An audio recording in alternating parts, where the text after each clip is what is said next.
Anytime you're doing something that's not what you most love to do, what you're uniquely suited to do, and what makes your biggest contribution, anytime you're doing that, you're actually in the grip of the upper limit problem.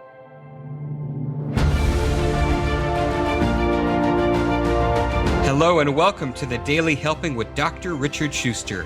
Food for the brain, knowledge from the experts, tools to win at life. I'm your host, Dr. Richard. Whoever you are, wherever you're from, and whatever you do, this is the show that is going to help you become the best version of yourself.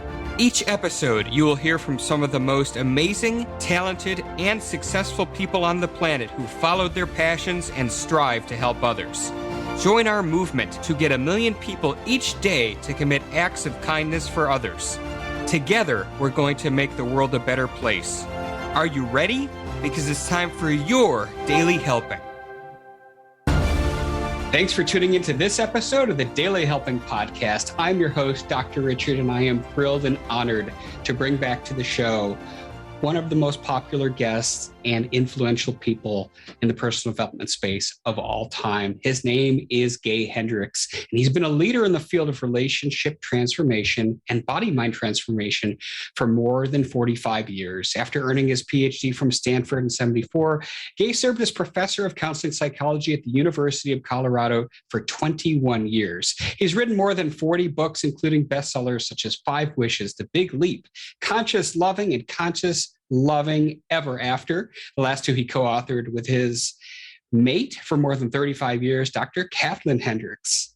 He's also a mystery novelist, and I'm curious about that, so we're going to talk about that. But his new book, Conscious Luck, reveals 8 ways to change your fortunes through the power of intention. He has appeared on more than 500 radio and television shows, including Oprah, CNN, CNBC, 48 Hours, and other.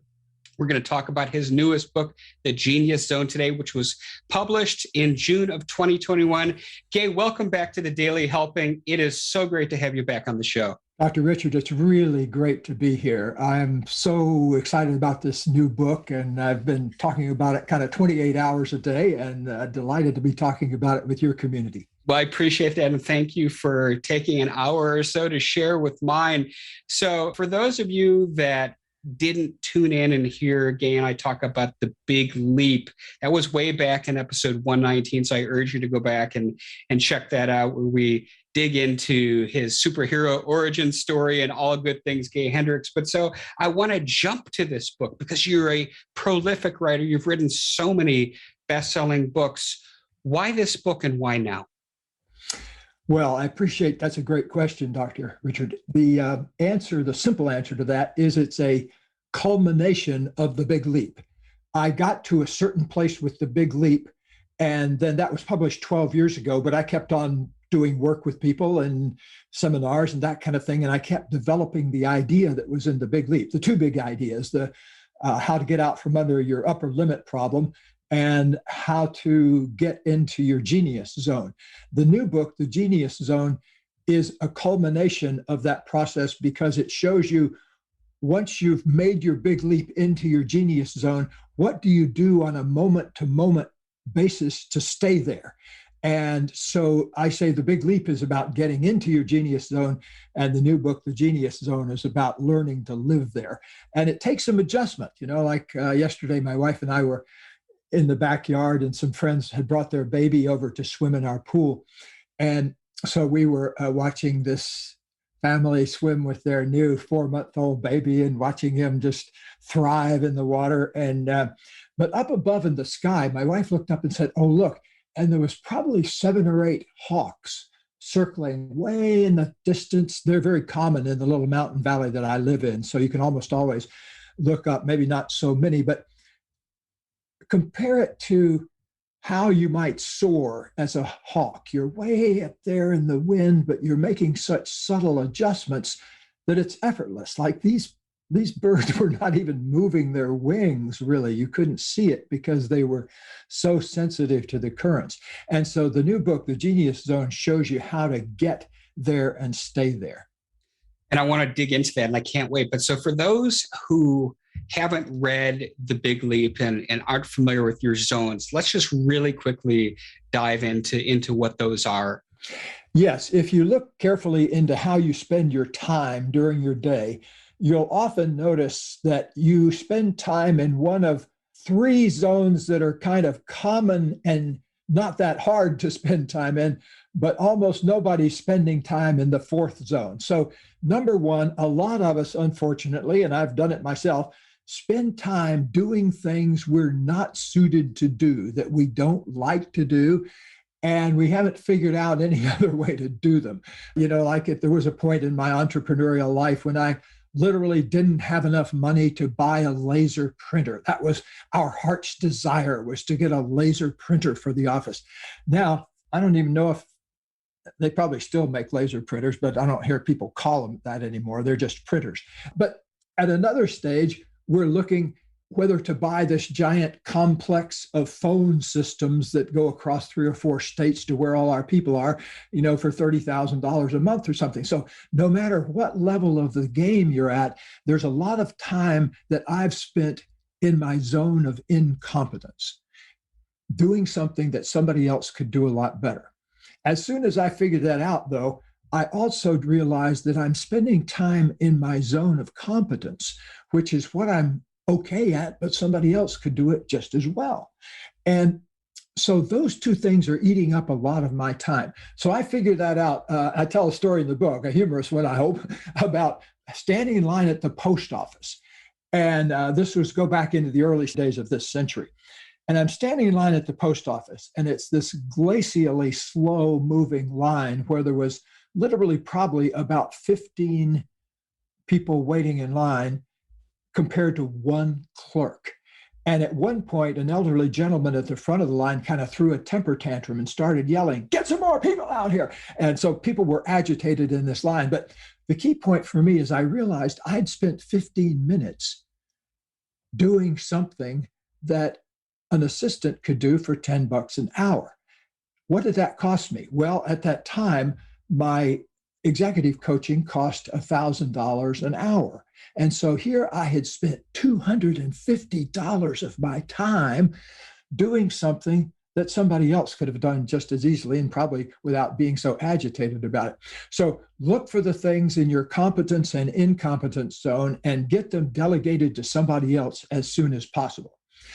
Now, if you're with earshot or viewership of this program, Dr. Richard, the audience is probably more sophisticated than a lot of folks might be just driving down the road listening to heavy metal or something like that. So let me speak directly to folks that have a taste for personal growth and a deep intention inside to fulfill themselves.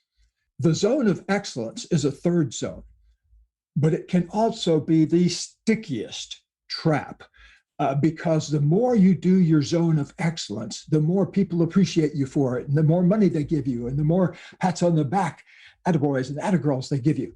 And what it does ultimately, it becomes a seduction that keeps you from the fourth zone, which is the zone of genius.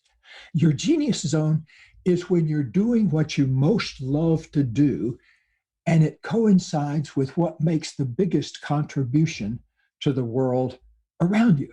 Like you and I right now are in our genius zones. You love what you do. I know. I see the results of it. You can't do that just to make a buck.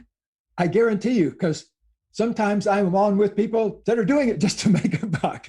And so it's very easy for me to spot when somebody's heart and soul is in something, when you're employing your unique gift in a way that makes a difference in other people's lives. So blessings upon any of us that have discovered how to do that, because ultimately, people like ourselves only really thrive when we're in our genius zones.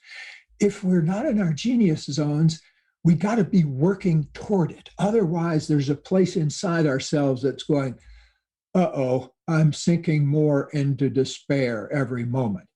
And I don't know if you're in your 30s or 40s or 50s or whatever you are, you're kind of an indeterminate age, but let's say I see you've got a little gray in your hair, so I'm going to guess 40 or so. Okay. So when you're in your 40s, you have a very different view of life than you do in your 30s. In developmental psychology, we say in your 20s, your job is to experiment. In your 30s, you find your life. In your 40s, you build your life. And from then on, you enjoy your life. Hopefully, if you make the right moves. And I'll tell you what they are. But a lot of us, when we're at midlife, miss an important point. And that is that unless we're birthing our genius more every day, there are only two choices after 40. Every breath you take is a breath of creativity and renewal or a breath of stagnation. Pick one. Is your breath going to serve creativity and renewal, finding new things to learn, finding new lines of expression? See, 20 years ago, you and I hadn't even heard of this medium called podcasts. It probably hadn't even been invented, but I know I hadn't heard of it. I was kind of a latecomer to it.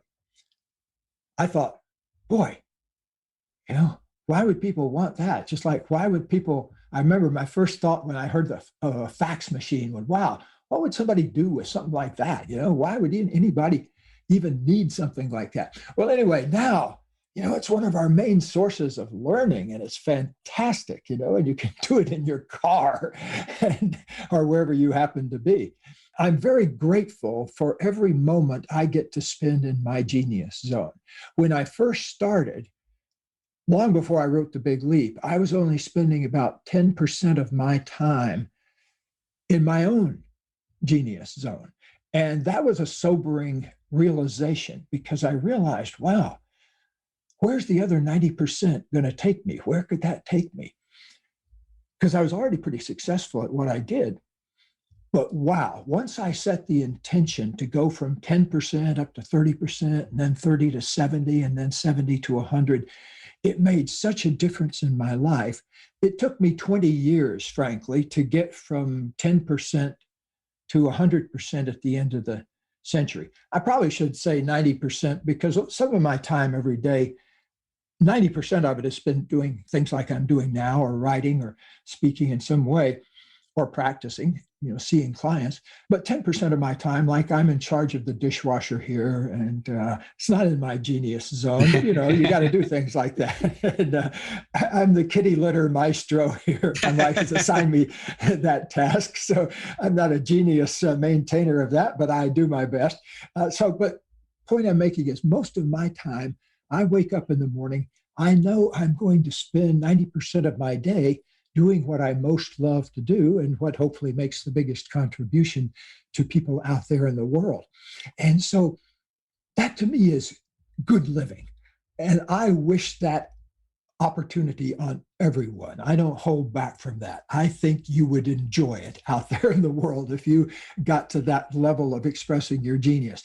And I've seen it happen now. I've worked with 25,000 individuals and couples, as well as about 1,200 or so C-suite CEO or CFO type business executives. So I've had the opportunity to test out the ideas in a number of different venues, and all the way, as I say, from juvenile delinquents, where I started, to movie stars now. But they all have the same problem. They all have the same upper limit problem. They may have made millions, or in some cases billions, but what they may not have is a successful relationship at home, for example, because they're blocked on the amount of love they can give and receive. And so all of these things are fixable if we can find our upper limit problems and learn how to transcend those and get into the genius zone. So there's hope.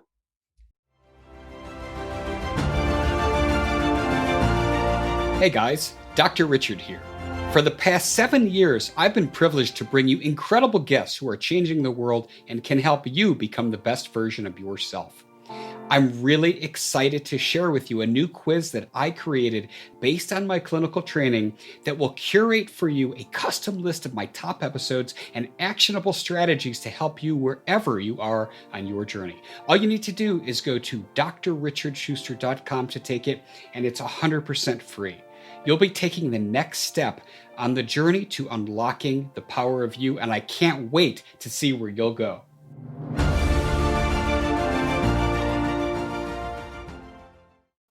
There's always hope. And so that's a beautiful point to transition into steps that we can take to get into our genius zone. And then how do we stay there? Yes.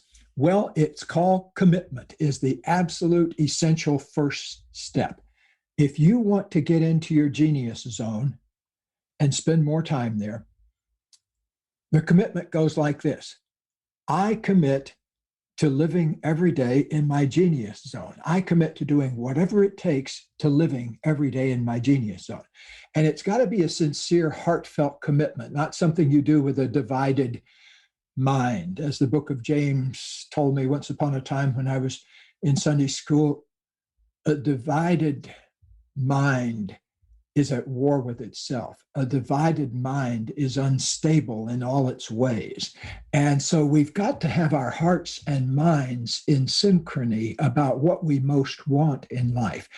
And for me, once I sat down and figured out what I most wanted in my life, it was only 5 big things. It was a relationship, a certain type of relationship. And at the time, I didn't have it, but now we're about to celebrate our 40th wedding anniversary, Katie and I.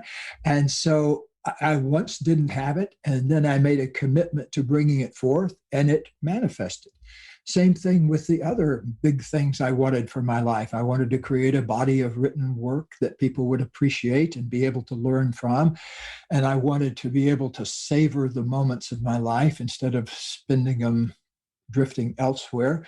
I wanted to have a certain kind of relationship with my family and my creator. And so all of these things have manifested, but none of them did until I actually made a heartfelt commitment to it. I don't know if you found this true in your work, Dr. Richard, but I say to my students and clients, the longest journey you'll ever make is the 12-inch journey from your head down to your heart, to get those two things in aligned. Because for me, I came at life first from an extremely intellectual place. I was an English major and I laughed at things like psychology. That was for sissies. And so if it couldn't be expressed in poetry or found in the body, I didn't want anything to do with it, especially not all that spiritual stuff. And so I've completely done a turnaround because I came to a place in my life where I kind of stumbled into a spiritual awareness of the world without even I came to one of those places where I had a slip and fall one time and I didn't knock myself out, but I kind of knocked myself, I call it an out of Hendricks experience. And I had this experience though of spacious spirit that was always operating in me. And that became a signature moment for me because it showed me who we really are as human beings. We're not just physical beings.